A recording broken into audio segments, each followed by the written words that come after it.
Welcome back to my channel. This is my new book releases video in which I talk about all of the upcoming releases. This month we are talking about October's, obviously. There are around 40 new book releases that I would like to talk about today, so I should probably hurry up and get started. The first batch are coming out on the 7th of October, which was this week. The first one I'd like to talk about is Mate by Ali Hazelwood. This is a massive new release. I'm sure a lot of you have already heard of it. It's the sequel to Bride. This book follows Serena, who is Misery's, she's the main character from Bride, Misery's best friend, and she's the focus of a whole plot in Bride, and now she gets her own book. This is a paranormal romance book. This will be between Serena and an alpha werewolf called Cohen, who we did meet briefly in the first book. I absolutely loved Bride. I'm really excited for this one. I've heard the criticisms and honestly I do not care. I loved Bride so much, so this one is arriving today as I'm recording this and I'm so excited. I'm going to go and tackle the postman when he arrives. Another big-ish release is The Intruder by Freda McFadden.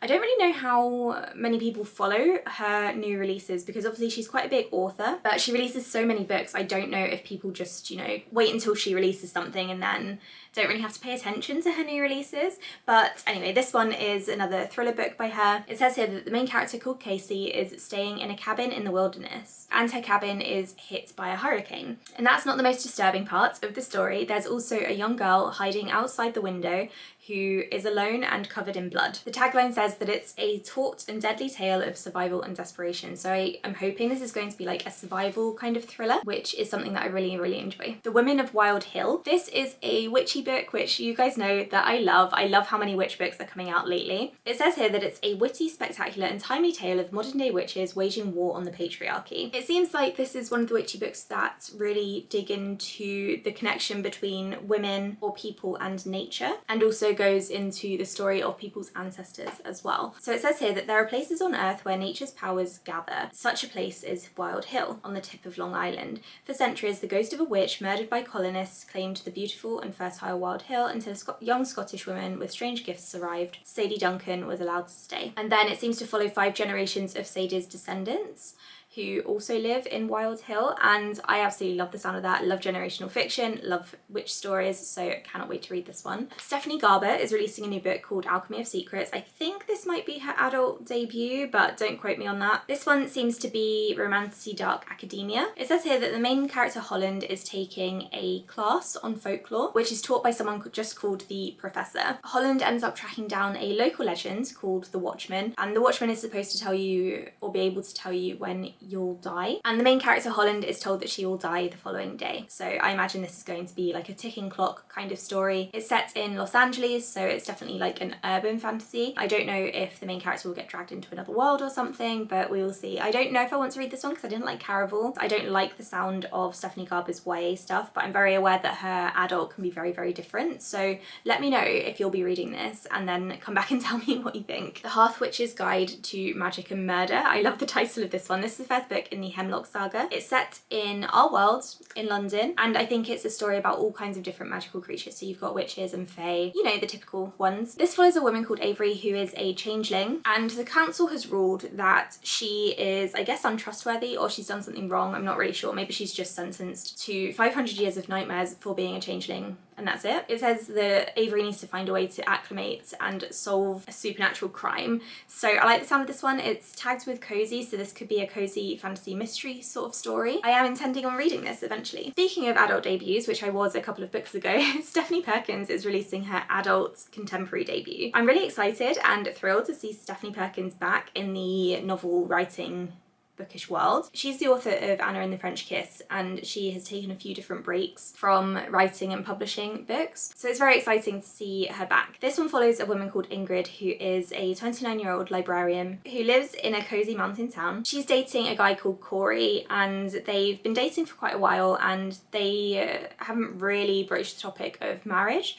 until Ingrid's sister gets engaged, and then it puts a lot of pressure on the couple. They decide to take a month's break to date other people and see what's going on, how they're they're feeling. And then Ingrid meets someone else. So I don't know if this is going to turn into a stressful situation, like one book of Taylor Jenkins Reid's in particular that I'm thinking of. It's entirely possible. It doesn't have the best rating on Goodreads. It's only 3.62 at the moment, but I still would really like to read it because I do want to support this author. I really want to welcome her back into the community, I guess. The Crimson Throne. This one says that it's Outlander meets Holly Black, and I don't know how I feel about that. It's apparently an enemies to lovers romantasy. It's co-authored by Sarah Rush and Beth Revis, who are both established authors. It's set in a Scottish fairy court, as far as I can tell, and it's the start of a new duology. It says here that the main character's father is a court favourite, but that doesn't mean he'll go far. When the opportunity arises, the main character becomes a royal spy, and he needs to prove his worth in Queen Elizabeth's court. And then there's a second main character who presumably is the love interest in the other point of view. It says here that Aelith, if that's how you pronounce her name, has kept her eyes on Queen Mary's husband for years. Her eyes and her magic. She may be a member of the Scottish court, but she's no lady. A bastard child of a fey prince and a human mother, Aelith is among the powerful protectors and guardians sworn to support the barrier, keeping the red caps away from the Feyland portals. I really like the sound of this one. I don't typically love books set in Scotland, but I can be persuaded. Then we have a book called The Ordeals. This one is another romantasy dark academia type book. It's about an illusionist who competes in a series of deadly trials in order to get into an elite magical college. So it's a trial-based fantasy, and I know everyone loves those. It says here that the main character Sophia is 20 years old, and she has been living with her cruel uncle, who is called the Collector, and he forced a blood bond upon her, and she's trying to get away into this magical school. She's an illusionist, but apparently she's a very weak one, and so she has to team up with a sexy botanist called Alden. This one could be quite fun, so I put it on the list. Crafting for Sinners. This one is horror. The tagline says that a queer woman must fight her way out of a big box craft store run by a diabolical religious cult, and it says that it will appeal to fans of The Cabin at the End of the World and The Ritual, and it's by the author of This Wretched Valley, which I did enjoy. Mostly. I think I gave it 3 stars. The ending got really weird, but I feel like this author can write good horror, so I'm looking forward to reading this one. Tiffany D. Jackson is also bringing out a book on the 7th of October. It's called The Scammer. This one is a YA thriller horror book. I really like her stuff. I've read everything apart from her middle grade and I think her latest YA release, and there's only been one book of hers that I haven't enjoyed. It says here that it's following a freshman girl who has just started college at a prestigious historically black university in DC. She's rooming with someone, and her roommate's brother is released from prison, and she finds this guy in her dorm room sleeping on the sofa because he needs a place to stay. It says here that this guy kind of gets involved with other students in that he's kind of trying to make sure they make the right choices in life and sort of sway them down the correct road. But the main character Jordan starts to sense something sinister beneath all of this friendly advice. And then roommates and students start going missing, which sounds creepy. For Whom the Bell Tolls. This one says that it came out in January, but that may have been the self-published version. It seems to have been picked up and is releasing in October. This is a fantasy romance book. It's about a woman called Lily who has arrived in the afterlife, which is obviously something that she's not happy about, and she starts meeting Fae who are flitting between realms, and she starts to explore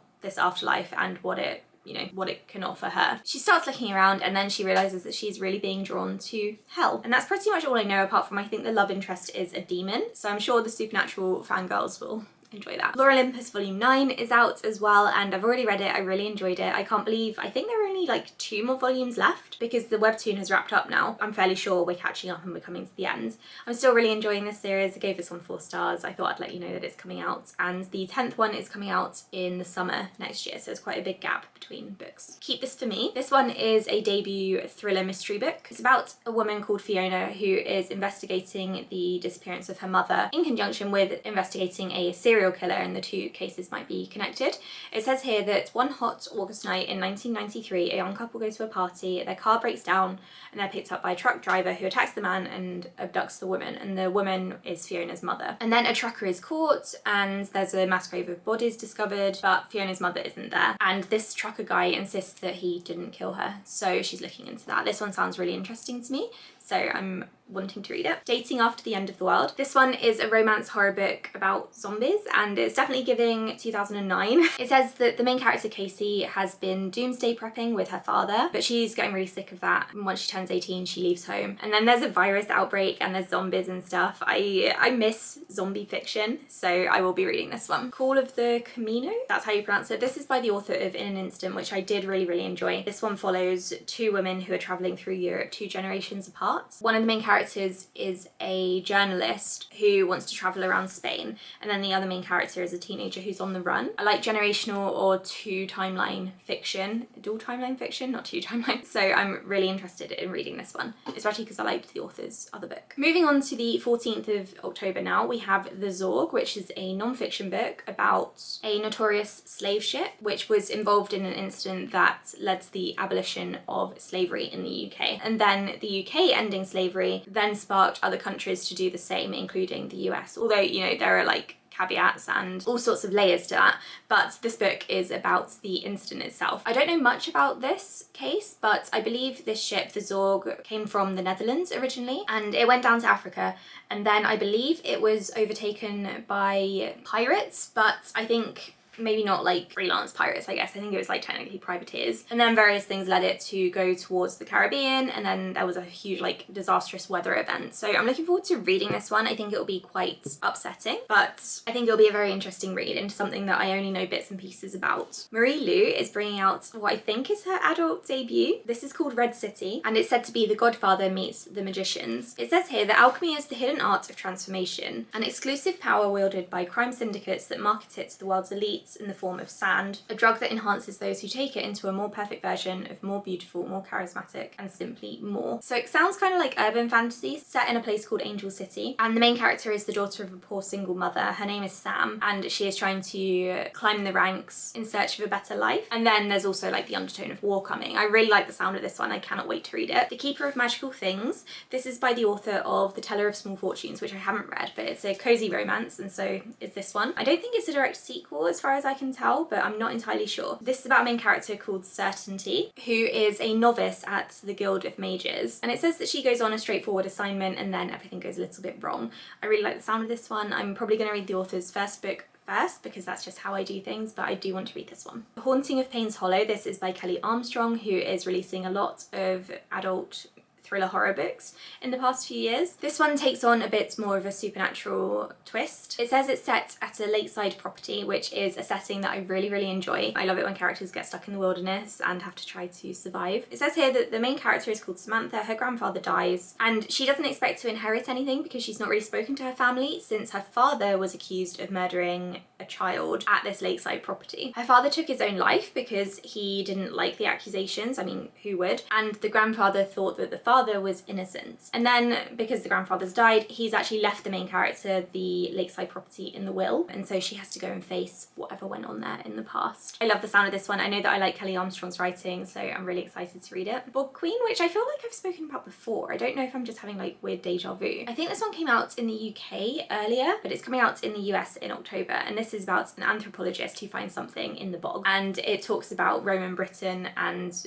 Celtic origins and things. I think I really like the sound of it. All That We See or Seem. This is by Ken Liu. This is his first sci-fi thriller book, and it follows a hacker called Julia, and I think she's hired to hack something, and that's all I know about the plot. That's fine, that's all I need to know. The Last Witch by CJ Cook. She's releasing a lot of witchy books, I've noticed. She's becoming a very like witchy author. So this book is based on a real life event. It's about a woman called Helena who is having an affair with her husband's footman, and then this affair partner is found dead, and Helena is accused of killing him. She's then imprisoned with 6 other women, and she has to try to figure out how to get out. And then a witch totem is smuggled into the prison, and that kicks off a whole chain of events. This one sounds really good. I've not read anything by this author yet, but I'm planning to this month. I want to read 2 books by her, so I'm looking forward to that. Moving on to the 21st of October, we have Good Spirits. This is by the author of First Time Caller, I think it's called, and also that Love Light Farms book series that I didn't enjoy. So I don't know if I want to read this one, but I do like the sound of getting into this one at Christmas. It says here that the guy is the ghost of Christmas past, and he wants to spend his holiday haunting as he usually does, and then I guess he meets the main character who is being haunted, and they fall for each other. And I do like the sound of this one. I think it'll be really good. It's just I didn't like Love Light Farms, so I just don't know if it's going to be for me, but I do want to try. Girl Dinner by Olivia Blake. This one is set on a college campus, I believe, and main character Nina is a sophomore now, and she didn't have a very good freshman year, and so she gets taken into I guess it's like a sorority type thing, and she has to navigate the social side of things. It's also a horror thriller, not just a contemporary, and I think the sorority kind of has some arcane rituals and things, so it sounds very interesting. I would like to give it a go. A Curious Kind of Magic. This is said to be House Moving Castle meets Little Thieves. It's a YA cozy fantasy this time, and it's about a teenager who owns a curiosity shop, a magical one at that, which is actually fake. And it says here there's also a girl who is cursed to turn everything that she touches into magic. The Isle in the Silver Sea by Tasha Suri is coming out on the 21st. I've not read any of this author's other books, but I own so many of them, and I do really need to read them. This isn't going to be my first read by this author, but I definitely want to give her books a go, and if I like them, I'll get this one as well. This one is queer fantasy. I believe it's set in medieval Britain, and it follows a knight and a witch who also fall in love, I think. The Women of Artemis. This is Greek mythology, obviously. It's about the Amazons, actually, and that's not something that I've read about before in Greek mythology retelling, so I'd like to give this one a go. When They Burned the Butterfly. This is also a sapphic fantasy book, and it's set in post-colonial Singapore. I think it's set in the 1970s,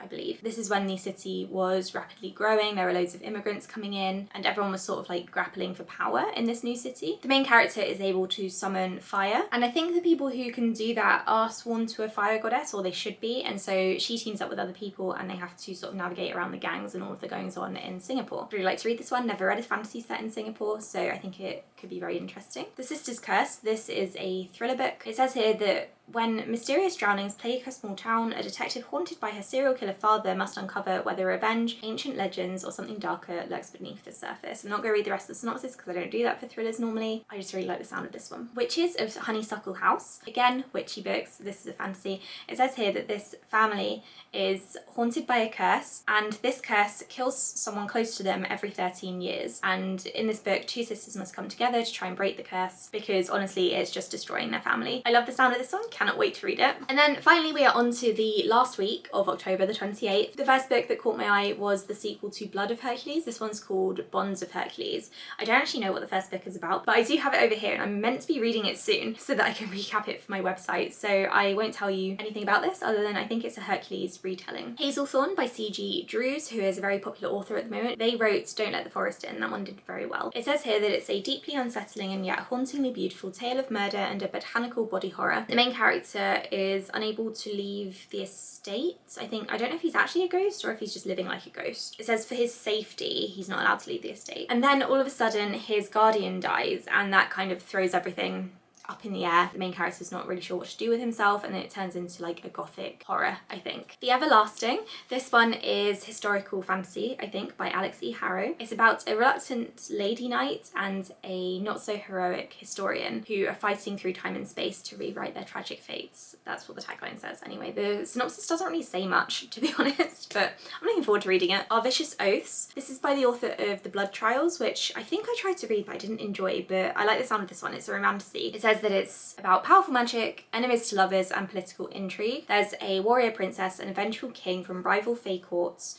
who have to form an alliance. Some Kind of Famous by Ava Wilder, who has written quite a few, or maybe not quite a few, maybe like a couple of contemporary romances before, and they've always focused on famous people or people in like Hollywood and the industry, and I really enjoyed them, so I'm looking forward to reading this one. It says here that the main character in this one is an ex-musician. The love interest is a local handyman, and it's a small town romance. I'm really looking forward to this. Cannot wait to read it. Witches of Dubious Origin. This one is about a librarian who discovers that she's descended from a long line of witches, and she needs to do a lot of research in this library to harness her family's magic. It says that it's a cozy fantasy set in a New England town. It says here that Zoe, the main character, finds herself under the constant watch of a pesky raven while being chased by undead Vikings, ghost pirates, and assorted ghouls. I think it sounds really good. Final Cut. This one is a YA horror book. I think this is a slasher. It says here that the set of a low-budget slasher film turns into a real-life horror in this twisty, wicked blend of Scream meets the reappearance of Rachel Price. Not Price. Love the sound of that. I love a good slasher. I love Scream. So